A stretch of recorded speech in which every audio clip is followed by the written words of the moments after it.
Hey y'all, welcome back to my channel, The Simple Happy Life. I'm Sabrina, and before I have my planning session for the month, I want to share with you this planner. I've talked about this Rote Runner Purpose Planner in my last two videos where I've shared how I've been planning my monthly goals and plans through my roles of trying to be a healthy person, a wife, a mother, a friend, a homemaker, a homeschooler, a business person, all the things, and just wanting to feel more balanced in that. And I felt I had a little bit more of that when I planned this way years ago. And so when I came across the Rote Runner planner, I was reminded of that and how I just felt in a bit more of a flow that way. So I finished this one. I've used this one for July through December. And I also use it as a daily journal, just, a little bit about the day. So it's got a lot of personal information. So I didn't want to flip through this one for you, but before I write in this one, I wanted to share it with you. So this is my catch-all planner. All the things in my life I put in here to not hold on to it in my brain. I do have a digital calendar as well. And then all of the details of our homeschool goes in this planner. So I'm about to sit and kind of reflect on December and set intentions and plans for November for our for January in our homeschool. And I'm just going to put that to the side for now so I can show you what's inside this one. So I purchased this one from Amazon. You can purchase it from the Rote Runner Purpose Planner website. I think they have a coupon, but I just took the plastic off. It just comes like this, and it's got the sleeve on, which I'm going to take off so I can show you inside. Now, the outside of it is a hardcover. You can get it in a soft cover.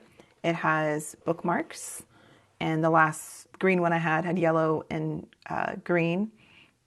This time, black and red, as you see. And I usually put these at the month and the current week. It does have this closure band, which I just took off, and it has a pocket folder in the back, quotes throughout, which I really like. The only thing I feel like it's missing is a pin loop, but I can add that. Now, when we open her up, they have the definition of purpose, which is a noun, a person's sense of resolve or determination, the reason for which something is done or created or for which something exists, an intended or desired result, end, aim, goal. I like that they have that there. Got the title of the planner here, dream, plan, act, achieve. I like those words. And then you can, write your information here and reward if returned. I usually put good karma.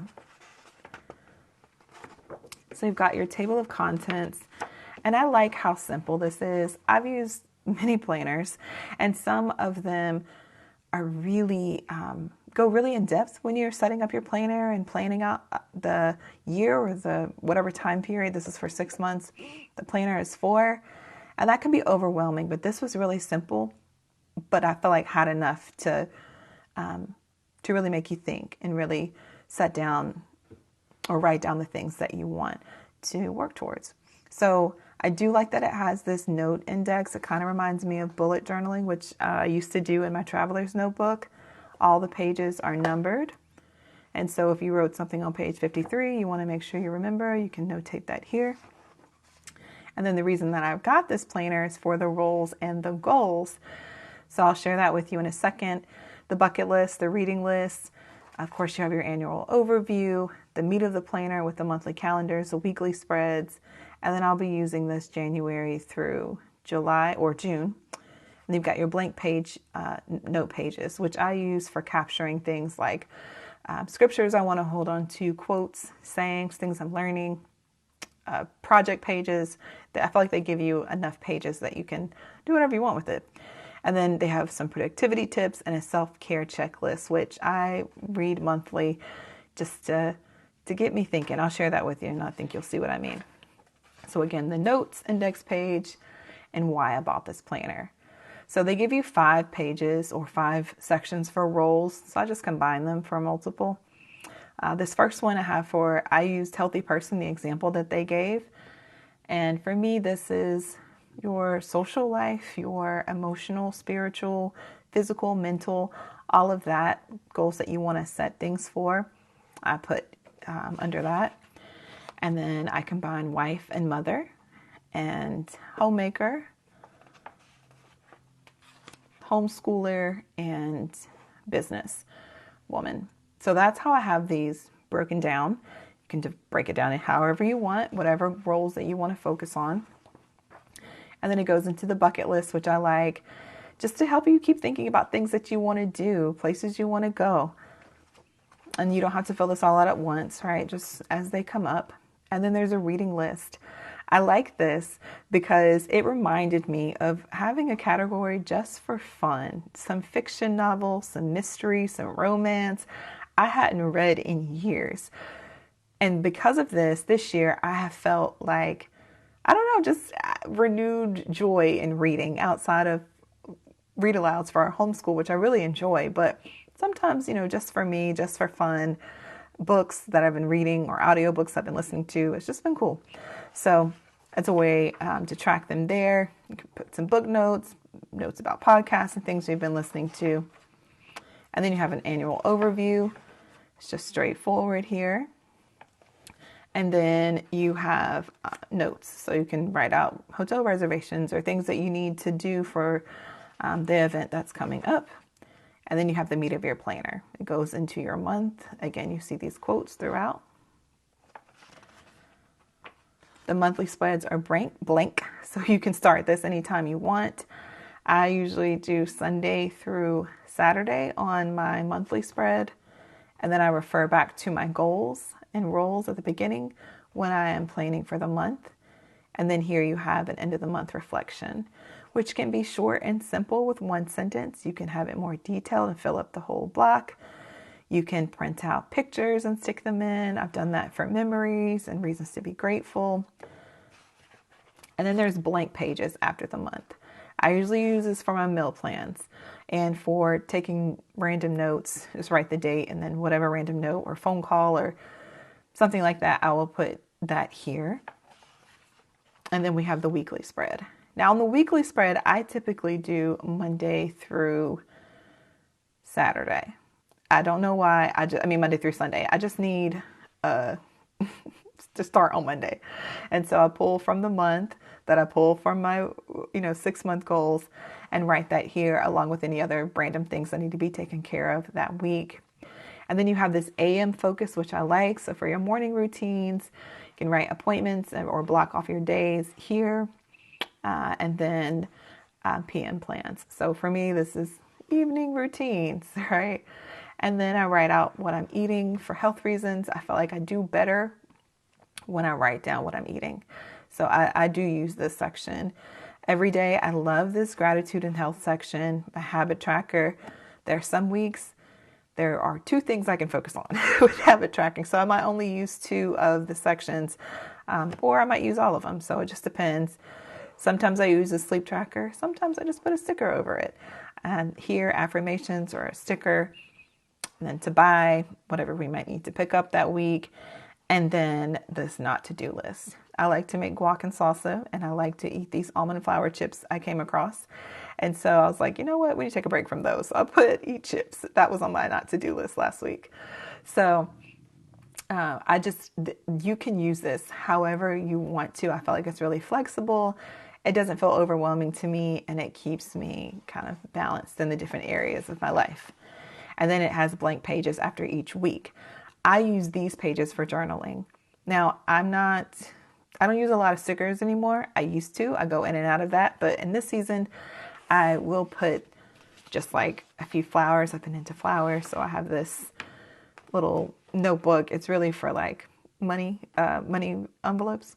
But I just have like some flower stickers in here. And I will just put like 2 or 3 on the page and then write Monday and journal a little bit about Monday and so on for the week. And then these are filled with, the highlights and lows of my week. And it's good to have to reflect back on. And then it goes like that until you get to the next month. So then you get to your next month. Here is where I usually write what I need to take care of or things that are upcoming for the next month before I fill out this spread.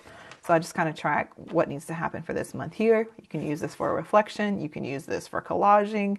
If you're really creative, you can draw over this whole section, however you want to use it. But that is how I use it. And then it goes like that for 6 months until you get to your blank pages, which again, I use to capture things I'm learning, scriptures, planning out projects, things like that. And then we get to our productivity tips, which I found this helpful. I know that there are some 4:30, 5:30 mamas out there that wake up that early. I do not. I've never been able to do that. But waking up even just a little bit earlier than I do has been helpful, just so I can take some deep breaths. You can walk outside and ground. You can pray, meditate. Like I said, do some daily movement, whatever it is to kind of get your mind right for the day, review your calendar. I think that's helpful. And then they have this self-care checklist, which I'm going to read to you, but I wanted to share this quote first. It says, "To love oneself is the beginning of a lifelong romance." Oscar Wilde. I love that. So then we have our self-care checklist. It says, am I making enough time for myself? Am I spending time with my friends? Have I been getting enough rest? Do I practice some form of meditation or spirituality? Am I getting enough exercise and eating well? Do I practice random acts of kindness? Am I spending my money wisely and planning my budgets? Have I set out my dreams and goals, and am I pursuing them? Do I avoid social comparison and focus instead on improving myself? Do I express gratitude and cultivate optimism? Have I forgiven those I feel resentful towards? Do I have sufficient flow experience in my working life? Do I allow myself to appropriately express emotions, including anger and sadness? Do I tell others what they mean to me often enough? Am I present for my family, my partner, my children? Do I allow myself to receive love from others? Am I easily able to say yes and no? Have I created a powerful support system for myself? And do I celebrate my accomplishments, big and small? I think those are great questions to ask ourselves on a regular basis. And I know it's like, well, duh, but still, like, this helps me keep me intentional anyway. So I wanted to share this with you. I've had conversations with a few of you about planning in this way. And some of you have said you found it really helpful. So I wanted to share the planner that I was using. Even if this is not something that you end up using, just thinking about it in that way, I think has been completely helpful for me, and I wanted to share that with you. So share with me in the comments below, how are you planning this year? Did you switch up your planning system from last year? Are you excited to jump into your new planner? I'm asking because I know a lot of you that follow me are planner people. So let me know in the comments, and I will chat with you guys soon. Don't forget to subscribe and like. Bye, guys.